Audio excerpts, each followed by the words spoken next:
好，咱们讲完了所有的状语的成分呀、状语的从句呀、状语的各种特殊用法呀，咱们开始讲第4节课状语和状语从句的考点分析。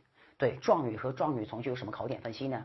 其实我不讲你也已经很清晰了，咱们都知道，一谁写作，二谁长难句分析，对不对？一状语在写作中的化妆作用，其实状语的作用很简单，干嘛？拉长句子呀。当一个句子写的非常短的时候，我们可以加定语呀，给名词加定语呀。但是有时候也不能每次都给名词加定语呀，我可以给句子加点什么语吗？答案可以，加什么语？加状语。好，来，比如咱们随便写一句话 ，I'm reading the book written by 大雁。我正在看大雁写的一本书，很简单，主谓宾结构。I'm reading the book written by 大雁。刘老师，你能加什么语？你帮我加呀。来，加个副词吧。对，加个副词。你正在怎么样的看？来 ，diligently， 我正在勤奋的、努力的看。I'm reading the book written by 大雁 diligently。这个单词需要你认识，考的不少。diligently， 勤奋的、努力的，我正在努力的看大雁写的这本书。好，来，第二个是加个时间状语呗。我正在读这本书，什么时候 ？At the moment， 我此刻正在读这本书。介词短语做时间状语，副词时间。好，刘老师你还加？我加个地，我想加个地点。I'm reading the book written by 大雁 on the playground。我正在操场上读大雁写的这本书呀，加个地点呀，加个原因啊。我正在看大雁这本书 ，because 怎么了 ？Because so interesting and attractive， 因为它非常的有趣并且吸引人。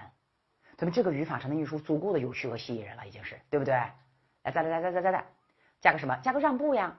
我正在读大雁写的这本书，怎么了，同学们？虽然怎么了 ？I do not want to take any examination。虽然我不参加任何考试，我也正在读大雁写的这本书。哇塞，对不参加任何考试不能提升一下语法长难句能力吗？也很好呀。来，再加一个，加个结果。你也知道，结果状语必须要出现形容词或副词。刘小燕是如此的漂亮，我妈妈是如此善良，对，必须要出现形容词和副词才能出现结果状语啊。于是我写的是，我正在读大雁这本书，怎么读 ？So crazily， 我正在如此疯狂的读大雁这本书，以至于怎么啦？我忘记了晚上睡觉 ，I forget to sleep at night。我忘记了晚上睡觉呀。好，加结果状语，是吗？加个目的吧。同学们，你告诉你读大雁这本书目的是为了干嘛 ？In order that， 为了 I can improve my grammar as quickly as possible。目的是我能尽快提高我的语法水平啊。In order that I can improve my grammar as quickly as possible。刘老师，我目的是通过研究生考试，可以。我目的是提升自己的英语水平，可以。In order that， 结果状语，目的状语呀。比较状语也可以呀。我正在读这本书，怎么读的 ？As diligently as a bee， 像蜜蜂一样勤劳的正在读这本书，像蜜蜂采发蜜一样的勤劳。对，这是比较状语啊，语言级的比较啊。所以你发没发现，其实加状语特别轻松，它比加定语简单，因为你加定语还要想一下，刘小燕是个什么女人呢？啊，彪悍的还不会写，加状语都不需要去思考，对吗？随手都能加得来。因为你既然能写出来一个句子，就说明发出一个动作。一个动作之所以发生，一定有发生的原因、时间、地点，9大状语从句呀。你总能加一个吧？再举个例子吧，同学们，速度快点啊！我爱我妈，书上没有，你就看着黑板就行了。I love my mother， I love you， 这个简单，同学们 ，I love you。我让你加谁，你加谁，快点，帮我加个副词，快点 ，I love you 加个副词，深深的爱着你 ，I love you deeply。行。帮我加个时间，你什么时候爱着我？现在？那不能说现在，过了现在都不爱你了，没准。什么时候爱着你？我此刻爱着你 ，I love you at this moment 可以 ，I love you， 我总是爱着你 ，I always love you。行啊，我总是爱着你 ，I always love you， 怎么不行？加个时间，加个地点，或者你在哪爱着我 ，I love you 在哪爱的 ？In my deep heart， 在我内心最深处爱着你，不行吗？In my mind， 在我思想的里面爱着你不行吗？哎，还可以，快点再加个虽然尽管，我爱你虽然怎么了？我爱你虽然怎么了？说出你的缺点，我爱你，虽然你看起来有点丑，我爱你，虽然你至今为止也没有通过4级考试，可以加个目的，我爱你，目的是什么？没有目的呀，那就写 I love you without any purpose， 没有目的呀。你可以写 without any purpose， 没有目的的爱着你呀。如果是我会怎么写 ？I love you in order to， 我爱你，目的是让你成为这个世界上最幸福的女人。好感人 ，I love you in order to make you the happiest woman in the world。让你成为这个世界上最幸福的女人，怎么不行？加个原因，我爱你，因为 because。快点，快点！我为什么爱你？因为什么？因为你很漂亮。咱们记住，任何女人，即使她长得很漂亮，你也不要说因为你漂亮我爱你的，爱的太浅薄。我爱你，因为没有原因，刘老师，我说不出来。对，不爱一个人是需要理由的，爱一个人真的没有理由，那就是 I love you without any reasons， 没有任何原因。I love you without any reasons， 没有任何原因，你能把这个女人感动的残废，你可别说因为你漂亮。《甄嬛传》我前两天又看了一遍，我以前看的时候很粗犷，就是有很多没看，我觉得要看一下这个宫斗，是不是宫斗剧的典型吗？我看了一下，所以皇帝说甄嬛，他说你脸，他这个脖子里面有个伤嘛，被猫抓伤了，说如果你这个伤治不好的话，说你就美玉有了瑕疵。然后甄嬛就说你只爱我的美貌是吗？所以甄嬛就从那一刻开始认识皇帝的面目，只是觉得他是爱他的美貌而已，是不是？是不是？所以甄嬛很伤心，不要说因为你美啊，来再帮我加一个方式，你爱我通过什么的方式来爱你？通过每天送你一朵玫瑰花呀 ，I love you by sending a flower, a rose every day。通过每天给你送一个玫瑰花呀，是吗？好，说完了。所以给句子加状语是非常非常方便的。来，咱们看一个真题，加状语感受一下，很方便，很容易加。这是哪一年考的？2012年的这个真题。看两个人，这个人水倒地了，看你们水没了，倒了一把。这个人说呀全完了，这个人说幸好还剩点。这我们考过真题，考的是乐观很重要，对不对？好嘞，来看这描述了啊。咱们这什么都没加的素颜版，没有加任何东西哈。A man is saying， 一个人说 all is over， 全完了。On the contrary， 但是 the other man is saying， 另外一个人却说 luckily there still exists a little， 幸好还存在着一点点。好，看着看着，描述图片争取用现在进行时，因为让图片显得很生动。这个人正在说，时态说过吧？对，时态最好用现在进行时。好，素颜版说完了，下面是开始加什么语了？开始加定语了。对，定语咱们也试一下，前面讲过呀。一个人说全完了，一个什么人说？咱们再看一下这个什么人，再看这个人，看高兴的像小疯狗一样，这个都快死了啊！一个什么人 ？Who looks rather depressed， 看起来非常郁闷，是不是？一个看起来非常忧郁的人说全完了。另外一个什么人 ？Active as well as optimistic， 积极乐观的人说幸好还剩点，这加了定语。6块加状语，等一下嘛，急什么呀？来，状语，状语就是加完状语，首先句首加了一个地点状语，在这个简单但是意味深刻的图片当中 ，in this simple but meaningful capture， 一个人说全完了，句末加了一个时间状语，当什么的时候 ？When covering his face with a hand， 当用手捂着脸的时候，当用手捂着脸的时候，他说全完了。On the contrary。另外一个人说幸好还剩点，哎，又加了一个时间状语。当 a bottle of water falls on the ground， 对，当瓶子里边水倒地的时候。好，你看，这个是只加了定语，这个是只加了状语，咱们把定语和状语放到一起吧。好，来1、2、3，验装版就是既加定语又加状语。我跟你说，改卷老师看到这句话，如果不给你满分，我死在他怀里吓他，你信不信？哇塞，写这么完美不给满分，有定语有状语，读一下。对，这就是描述图片最美的样子，有定语有状语，修饰语都有呀。In this simple， 我直接读用中文吧。在这个简单但是意味深刻的图片当中，一个看起来相当沮丧的人说全完了，当他用手盖着脸的时候，但是另外一个积极乐观的人却说幸好还剩点，当瓶子里面的水倒在地上的时候，是吗？这就是给句子化妆。记住，只要想给句子化妆，说的不干瘪，说的很丰满，就是靠俩：1定语，2状语。我们现在把定语状语放到一起来了。这是我们6级考过的一道题，贴对联可以增加节日的氛围。翻译是不是？贴对联可以增加节日的氛围，原版的这样写的，素颜版。贴对联 couplets 对联能创造一个节日的氛围，没问题吧？1、2、3、4、5、6个单词，加上俄7个单词，加什么语？先加定语吧。来，先加定语。贴对联，什么对联呢？Which is an ancient Chinese tradition for thousands of years。贴对联加个非限制性定语从句，就是已经在中国持续了上千年的传统的贴对联。Can create a festival atmosphere， 能创造一个节日的氛围，什么氛围呢 ？Joy and excitement， 能够创造快乐、兴奋的氛围。是不是一贴对联？哇，过年啦，是不是同学们？好，加了2个定语，一个是非限制性定语从句，一个是名词做定语，放到句末去。刘儿，快点加状语，对，状语，来，小朋友加了状语了啊。虽然 quite a few individuals argue that it may be troublesome。虽然很多人认为它可能很麻烦，就贴对联很麻烦。哦，同学们，现在贴对联很不麻烦了。你看现在对联都带磁铁的，自己可以贴上。以前还得熬浆糊写对联，那对联都是自己写的。我跟我爷爷每天趴那写，给他拿着纸，你不拿好他瞅你。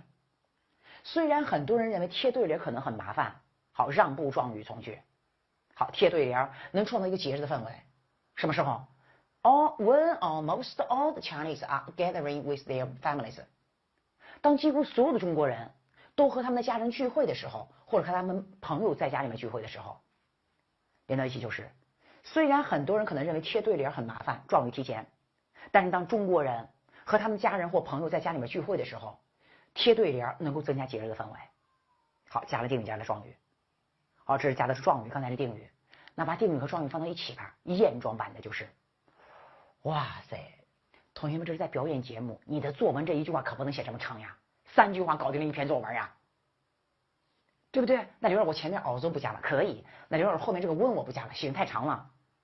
但是这是表演节目的，对我好不容易有点口红，有点腮红，有点眼影，我全涂上啊。Although quite a few individuals， 虽然很多人认为贴对联很麻烦，但是快点，已经在中国持续了上千年传统的贴对联，能够增加愉快、开心的氛围。当中国人在家里边和朋友或家人聚会的时候，好，验装版，定语、状语都有，但是写作文真的没必要写这么长。你已经听懂了吧，同学们？好嘞，说完了，来看着我的脸。写作的时候就是可以加定语给名词，也可以给句子加状语呀，状语可以加在句首呀，状语可以加在句末呀，状语可以加在主谓之间呀。然后我给你表演了既加定语又加状语的2个例子，听着还可以，对不对？下面干什么事儿？下面咱开始干完了长难句分析。写作讲完了，给句子加状语，让句子显得很好看呀。长难句分析呀。所以我们讲的是长难句中如何识别和翻译状语。开始了。那怎么识别状语呢？都不用讲了，咱们状语从句都讲完了，副词做状语讲完了，介词短语做状语讲完了，那怎么识别呢？读吧，直接在书上读，你的书上有。一个句子中只要出现下面几种成分，一般都是状语。副词一定是状语，时间状语，地点、方式、目的、条件、原因、结果、比较、让步，这不是他们讲的9大状语从句吗？9大状语从句，对不对呢？再加个副词，见到它们一定是状语。也可以根据位置来判断。状语的位置虽然很灵活，但是通常还是放在句首或句末的。所以你只要见到一坨东西放在了句首或句末，一般也是状语。只要见到主语前有一部分东西书上不能说一坨，对，只要见到主语前面有一坨东西，且用逗号隔开，那这一坨99.99%都是状语。告诉我还可能是什么语？快点说，你能说对吗？就是主谓宾 I love you 前面有个逗号，微子吧得一定是状语，告诉我为什么？说错了，99.9%是状语。告诉我快点，主谓宾前面如果有一坨东西，还可能什么语？还可能是 as 引导的非限制性定语从句。记不记得说 as 引导的非限制性定语从句可放在句首，可以放在句末，但是 which 只能放在句末。所以我说99.99%是状语，还有0.01%的可能性是非限制性定语从句，是吗？没讲错对不对？但是非限制性定语从句 as 引导放到句首真的很少，所以你就记住，哎呀，主语前面只有个逗号，前面这一头一定是状语。听懂了老师？听懂什么是状语了吧？其实我们根本都没必要讲如何识别状语，因为只要不是定语一定是状语，因为修饰成分就俩。哦，对对对，所以咱们前面讲了很多，你看你翻译成定语觉得非常难听，它怎么可能是定语呢？那绝对是定语状语了，是不是？那状语一般应该怎么来翻译呢？状语你不用看这么细的了，因为咱们还有翻译课，你会细听我讲翻译课的，咱们会细讲状语怎么翻译。在这个地方你就记住，状语一般都是放到句首去翻译都行了，拉到前面去翻译。因为我爱你，我要嫁给你。昨天我去北京了。对，中国人喜欢把状语放到句首去，所以咱们状语一般放到句首去翻译。好，咱们再举几个整体的例子，感受一下状语怎么翻译的。这句话你前面见过还记得吗？你看扎根 take root 还记得吗？希腊人这句话咱们前面讲过，为什么这个地方再讲？因为真题里边我找了半天很难找到一句话既带时间又带地点状语的，这句话是为数不多的既带时间又带地点状语的一个句子，所以再次拿出来讲了一下。告诉我状语在哪呢？快点找状语，先不找主谓宾，赶紧找状语。我猜你说的是 with the process of thought 吧？这不伴随状语吗？刘老师，伴随个烂头。have some connection with 人家是个固定搭配，大兄弟。哦，have some connection with 这个固定搭配 ，with 跟前不跟后。啊，我错了。好，还找状语吗？第一个状语谁 ？in 欧洲，你看 take root 是动词扎根 ，in 欧洲，所以它是个地点状语。long before 早在什么什么以前是个时间状语，所以它有俩状语：一地点状语，二时间状语，俩状语。听懂了，老师？那咱们找找这句话的主谓宾呗。好，找主谓宾，你再找不对就丢人了。名字很简单，已经是。来，主句的谓语动词是 assumed， 主语是 the Greek， 宾语是由 that 引导的一个从句在做宾语，宾语从句的谓语是 had some connection with， 主语是 the structure of language， 宾语是 the process of thought。后面跟那个 which 引导的非限制性定语从句其实很简单，就是 which took root， 只不是 which took root 后面加了一个定语，加了一个状语而已啊，加了两个状语，一个是地点，一个是时间而已。同学们，你现在再看句子结构清楚不清楚？咱的课没白上，对不对？1、2、3走起，前边咱们已经翻译过了，直接过都行了，重点是后边对吧？啊，希腊人认为语言的结构和思维的过程有关系。好，再说，希腊人张嘴，坐直了。希腊人认为语言的结构和思维的过程有关系，这扎根了，是不是这种观点？这种观点扎根了。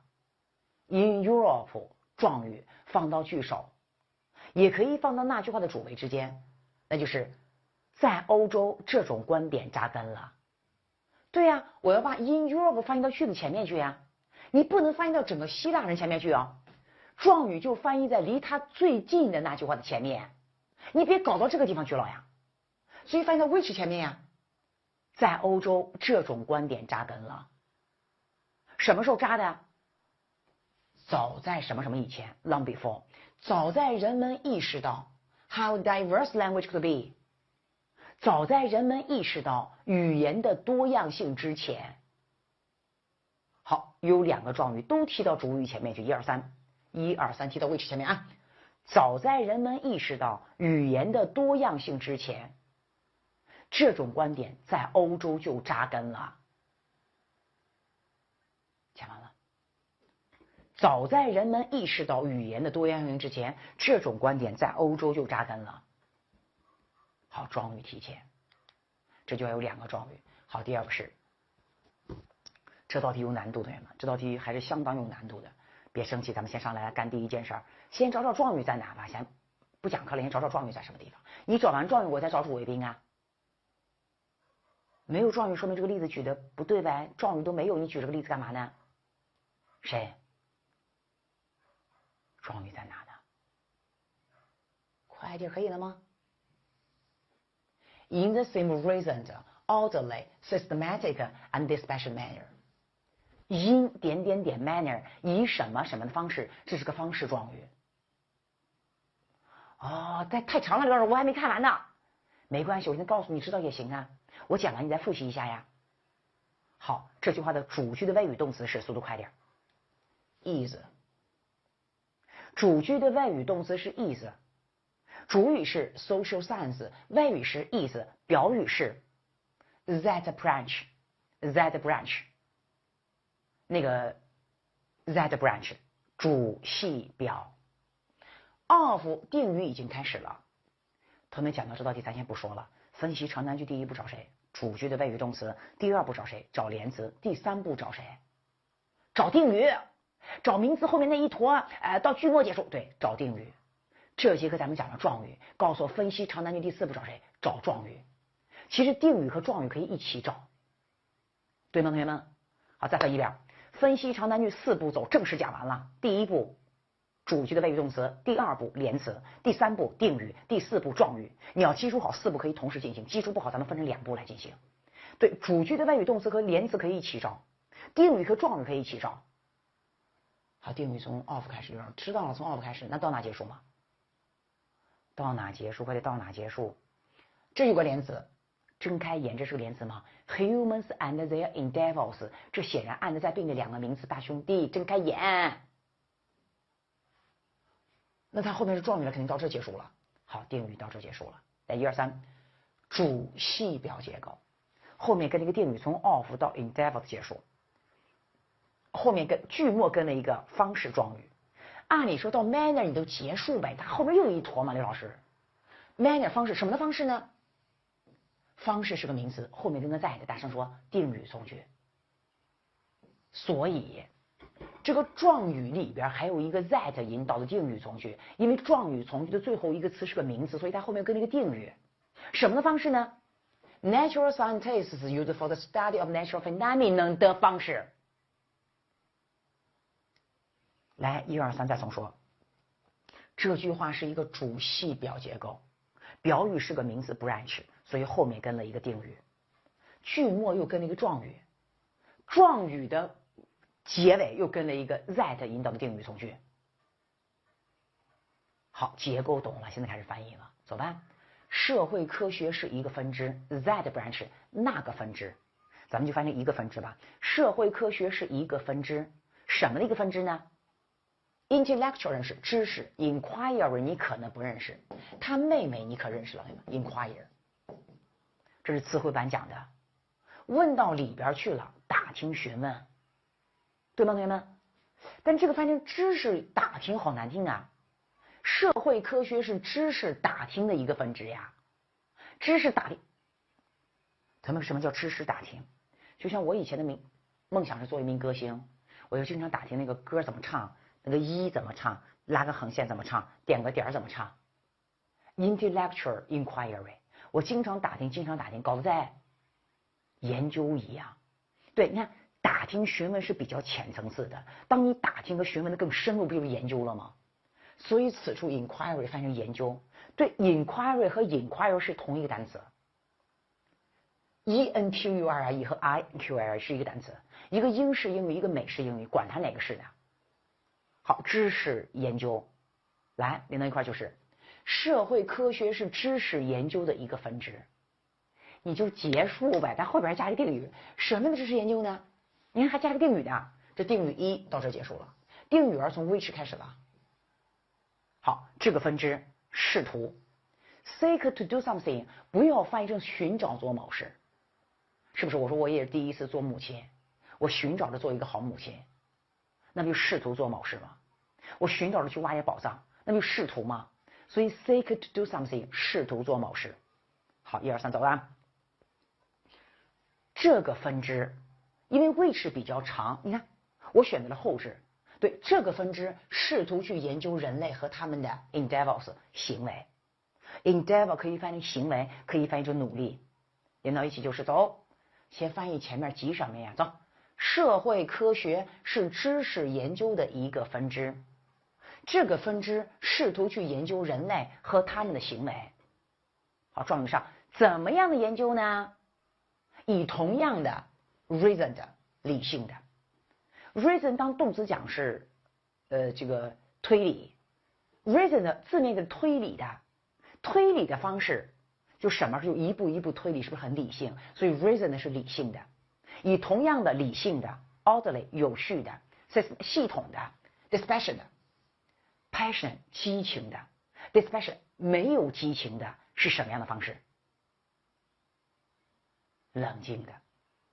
上次一个同学说刘老师能不能翻成冷漠的？不行。所以你看这几个单词，理性的、有序的、系统的和冷漠的，这仨词都是中性词，所以 dispassion 的应该也是个中性词。如果是个中性词，就不能翻成冷漠的，翻成冷静的、客观的，对不对？对，不掺杂任何个人感情的呀，没有激情的呀，冷静的、客观的都行。冷静的方式，重写，以同样的理性的、有序的、系统的和冷静的方式，状语应该翻译到这句话的前面去，是吗，同学们？哪句话应该翻译到 which 的前面去啊？你不能翻到 social science 前面去啊？状语又应该翻译在离它最近那句话的前面，或者是那句话的主谓之间，放到主谓之间也可以呀。1、2、3，走，快！这个分支以同样的理性的、有序的、系统的和冷静的方式，试图去研究人类和他们的行为。完美。这又咋又刘老师，你后边别加了，不是我加的，这真题呀。什么方式呢？自然科学家用来研究自然现象的方式。哎呀，我已经快疯了，刘老师。那这翻译到什么地方？同学们，你一定不要前置，你要前置你会翻译死的。你不信试试？来，1、2、3，试试吧。前置，以同样的自然科学家研究自然现象的理性的、有序的、系统的和冷静的方式。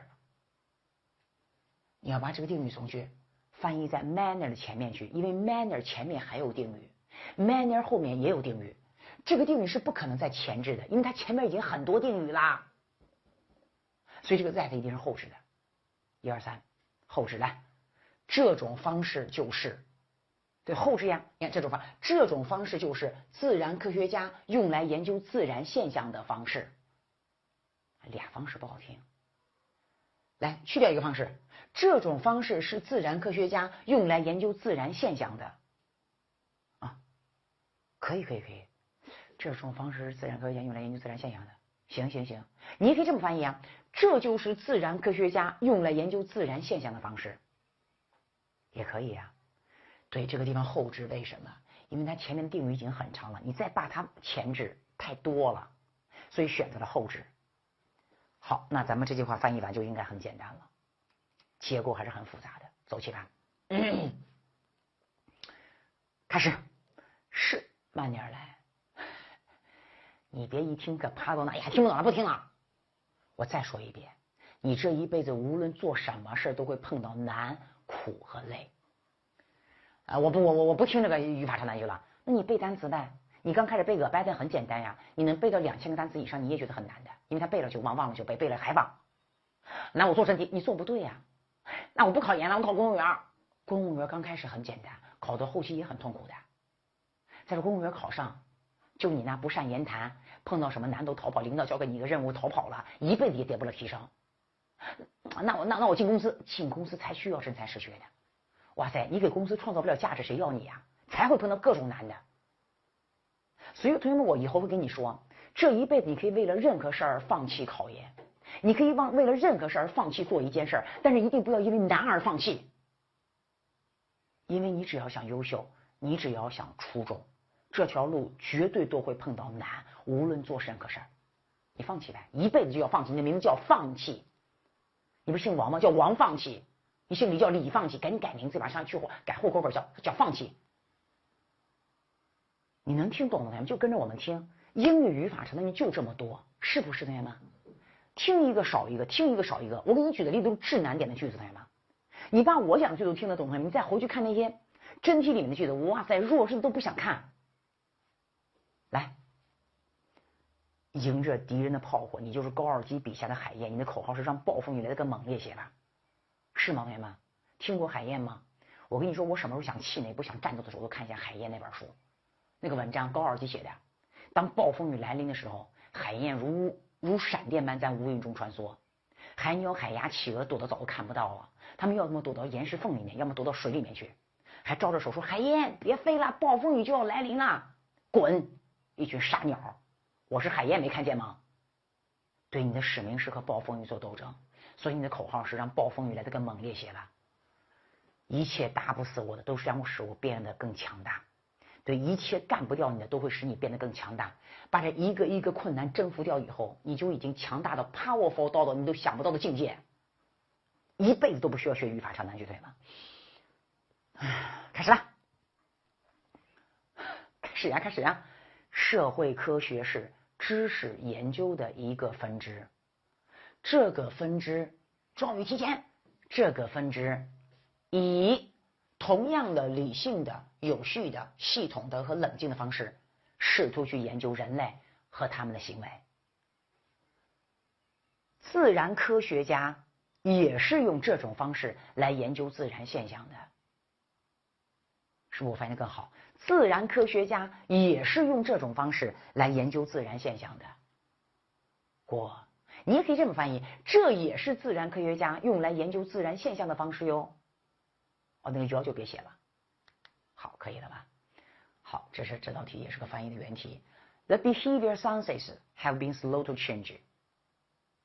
快点帮我找状语在哪？分析长难句第4步找状语，先找状语，咱们再找主谓宾。我换个顺序怎么了？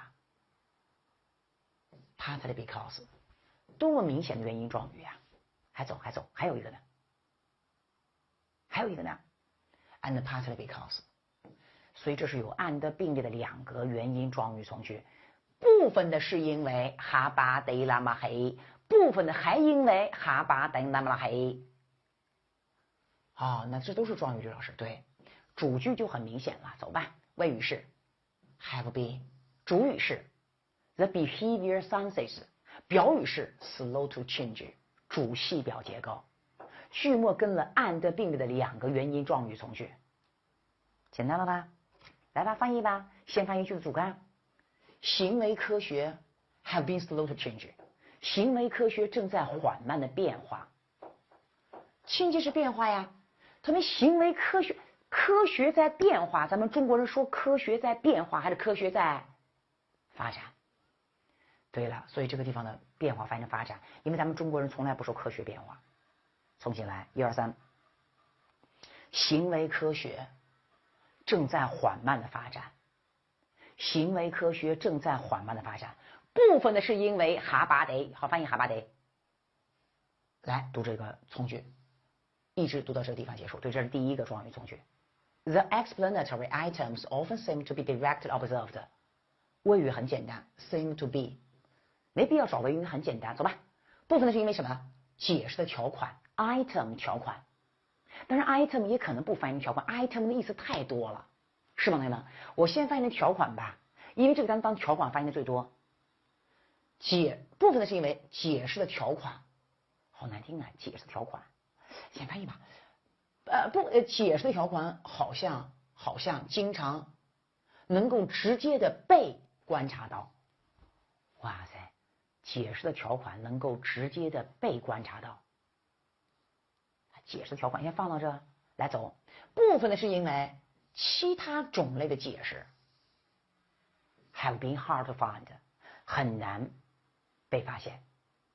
部分的是因为其他种类的解释很难被发现。听懂了吗，同学们？听懂了吗？你看其他种类的解释，所以这个 the explanatory items 翻译成什么意思更好听？你看其他种类的解释，所以这个翻译成一些解释。所以你看一些解释，其他种类的解释，是不是一些另一些？所以这个 the explanatory items 翻译成一些解释，这是另外一些解释。是不是有些单词翻译不好？先别急，咱们一般翻译的还是很好听的。来吧，一起把这句话翻译完，因为很简单。对，这句话算我找的例句里面比较简单的。为什么选这个例句？是因为它有2个元音状语比较长。走，行为科学正在缓慢的发展，部分的是因为一些解释好像能够直接的观察到，部分的还因为其他的解释很难被发现。讲完了。刘老师什么解释？你管它什么解释呢？你只要读着很流畅就行了，不要追究这篇文章在讲什么东西，同学们啊。好嘞，这是咱们的第4句。第4句讲的是，这是07年的翻译，开始吧。先上来啥也别说，先找状语，好不好？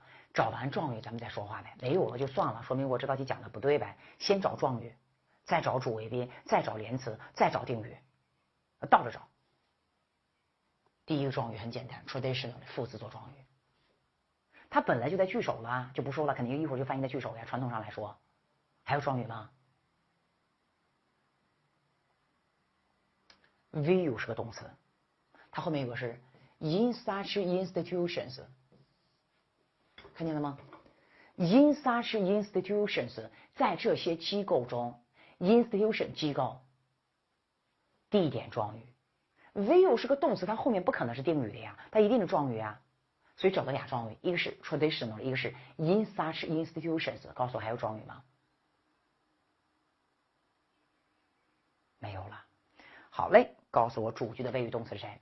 好，现在按照顺序来找了。主句的谓语动词是 has been viewed as， 对，它是一个动词短语。has been viewed as view somebody as， 咱们在 as 专题里面讲过。has been viewed as 主语是 legal learning， traditional 的是状语。对，以前都说管它什么成分的，现在管了状语。主语是 legal learning， 谓语是 has been viewed as， 宾语是 the special preserve。我不画了，网友们，好点个点儿。好，宾语是 the special preserve。the preserve 后面是个 of 定语，定语从 of 开始到哪结束？我本来想到句末结束，但这个地方是个逗号，那就到它结束了呗。好 ，of lawyers 是个定语在修饰 preserve， 没问题，对不对？那 rather than 是干嘛的？有没有觉得其实 rather than 就相当于一个连词？它的意思是而不是。同学们听，我爱的是大雁 rather than you， 其实 rather than 就相当于一个连词，对吗？被认为是哈巴得这一坨，而不是，是吧？相当于一个连词。走嘞，有名词吗 ？A necessary part， 定语又来了，从 of 开始，告诉我到哪结束？答到句末结束。所以这句话如果没有定语和状语，如果只读主干就是读 legal learning has been viewed as the special preserve rather than a necessary part。所以你可以认为宾语是有 rather than 这个连词并列的2个名词，第一个名词是 special preserve， 第二个名词是 a necessary part， 是它，不是它。结构说得很清晰，下面开始翻译了。咱们先翻译到 rather than 前面吧，好不好，同学们？这是明显的句子的主干。走，传统上来说，法律的学习 legal learning， 法律的学习被认为是 in such institutions 是一个地点状语，位置乱放了。你看，状语的位置真的随便放，但是我们翻译的时候要放到句首去翻译哦，那就是传统上来说，在这些机构中，提到句首了。传统上来说，在这些机构中，法律的学习被认为是 special preserve of lawyers。律师从后往前翻译，法律的学习被认为是律师所特有的 preserve。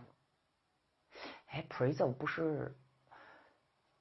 是保留保守吗？保留是律师所特有的保留，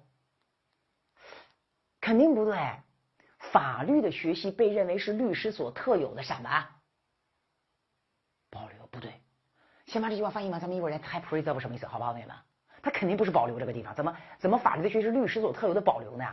走，而不是一个必备部分 necessary part。谁的必备定语来了 ？of the intellectual equipment， 能不能明显感觉到这个地方是定一 ？of an educated person 应该是定2，对不对？而不是一个必备部分，谁的必备部分？知识储备 ，intellectual 知识。equipment 的储备，而不是而不是知识储备的必备部分。谁的知识储备？一个受教育的人的知识储备的必备部分。好 ，rather than 放到一起翻译就是，而不是一个受教育的人知识储备的必备部分。来，回头，那就是法律的学习被认为是律师所特有的啥呢？而不是一个受教育的人知识储备的必备部分。就是你们这些不学法律的人，学计算机的、学化学的、学物理的，没必要学法律呀。法律的学习被认为是律师所特有的行为，律师所特有的活动，律师所特有的知识，而不是一个普通受教育的人学习知识的一部分。就普通人没必要学法律，只有律师才需要学，是这个意思吧？是不是意思？再次说，熟词生义根本不是背的，是在语境里边推出来的。我发现这行为好不好？活动行为都行。好，1、2、3，张开血盆大字走起了啊！状语提前开始。传统上来说，在这些机构中，法律的学习被认为是律师所特有的行为，而不是定语2，而不是一个受教育的人知识储备的必备部分。好，2个小状语，句子整体结构还是比较简单的，过去了。好，请看这道题第5题。